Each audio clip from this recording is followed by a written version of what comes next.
Bilaspur railway मंडल के DRM Praveen Pandey का शहडोल आगमन हुआ। डीआरएम ने पत्रकारों को बताया कि शहडोल से नागपुर रेल सेवा जल्द शुरू की जाएगी, जिसके लिए प्रस्ताव भेजा जाएगा। डीआरएम प्रवीण पांडे ने अधिकारियों की बैठक लेकर रेलवे प्लेटफॉर्म और रेलवे कॉलोनी का निरीक्षण किया। प्लेटफॉर्म और प्रतीक्षालय भवन का निरीक्षण किया और अधिकारियों को तत्काल सफाई व्यवस्था सुधारने के निर्देश दिए। बताया कि प्लेटफॉर्म नंबर 2 में जाने के लिए आज तक ना रैंप का निर्माण हुआ है और ना ही प्लेटफॉर्म में लाइट सुविधा है। इस दौरान डीआरएम ने प्लेटफॉर्म में जो भी कमियां हैं उसे तत्काल सुधारने के निर्देश अधिकारियों को दिए हैं। कोरोना काल के बाद जो रूटीन ट्रेन थी वो अधिकांश ट्रेनें बंद हैं, इस पर क्या कहना? अब कब तक शुरू हो पाएंगे? कुछ ट्रेनों के नाम भी बता दो। कोरोना काल में काफ़ी ट्रेनें कैंसिल, लगभग सारी ट्रेनें कैंसिल थी, तो लगभग जितनी ट्रेनें पहले कोरोना काल के पहले चलती थी पुनः उनको चालू कर दिया गया है। बीच में कुछ पूरे देश के स्तर पर कुछ स्टॉपेजेस बंद किए गए थे। तो यद्यपि कुछ स्टॉपेजेस अभी बंद हैं, लेकिन जैसे जैसे हमारे पास डिमांड आ रही है उसकी उपयोगिता या उसकी जो आवश्यकता है उसको हम लोग प्रोसेस कर रहे हैं और हम लोग रेलवे बोर्ड भेज रहे हैं कि अगर ज़रूरत है कहीं पर तो वहाँ पे पुनर्स्थापित किया जाए वहाँ का स्टॉपेज।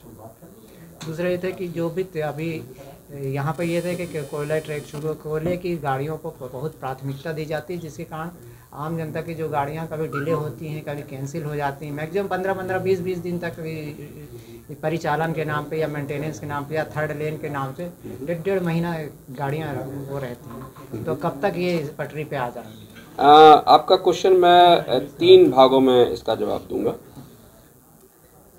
किसी भी दिन अगर यहाँ पे देखें तो जितनी गाड़ियाँ चलती हैं, मेल एक्सप्रेस की संख्या से गुड्स की संख्या 3 गुनी रहती है। लगभग 35-36 गुड्स ट्रेन चलती हैं और 14-15 मेल एक्सप्रेस चलती हैं। तो कोयले की ट्रेनों का नंबर अधिक है और वही यहाँ की अर्थव्यवस्था उसका मेरुदंड भी है। अब यहाँ अगर कोयला नहीं होता तो जो यहाँ की अर्थव्यवस्था होती वो नहीं रहता। कोयला यहाँ पे होना, उस कोयले को हम लोग को भेजना वो आवश्यक है। उसी कारण से ये डिसाइड किया गया है कि यहाँ पर हम लोग तीसरी लाइन भी बनाएंगे, ताकि कभी मेल एक्सप्रेस गुड्स ट्रेन को मारती है, कभी गुड्स ट्रेन मेल एक्सप्रेस को मारती है। आपको अगर हम कभी चार्ट दिखाएंगे कि जैसे कैसी गाड़ी चल रही है, 10-12 गुड्स ट्रेन को रोक के हम लोग मेल एक्सप्रेस निकालते हैं। कभी कभी होता है कोई गुड्स ट्रेन ठीक से मिसबिहेव कर जाती है तो पीछे मेल एक्सप्रेस पिट जाती है।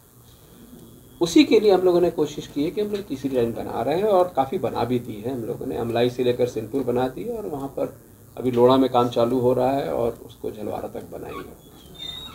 जब कभी भी ये काम लिया जाता है तो उसमें जो हम लोग की इंटरलॉकिंग होती है पूरी बाधित हो जाती है। तो एक्सीडेंट ना हो उस समय हम लोग उस समय कुछ ट्रेनें कैंसिल कर देते हैं और स्पीड कम कर देते हैं वहाँ पे, ताकि सुरक्षापूर्वक कार्य हो जाए। तो उसमें बीच में कई बार ऐसा हुआ कि कई ट्रेनें कैंसिल करनी पड़ी हैं। लेकिन आप ये मान के चलिए कि आज से 1 साल बाद जब पूरी थर्ड लाइन यहाँ पर हो जाएगी, न केवल जितनी गुड्स ट्रेनें हैं वो गुड्स ट्रेन चलेंगी, बल्कि और गुड्स ट्रेन बढ़ जाएंगी। शहडोल से निर्मल जायसवाल की रिपोर्ट।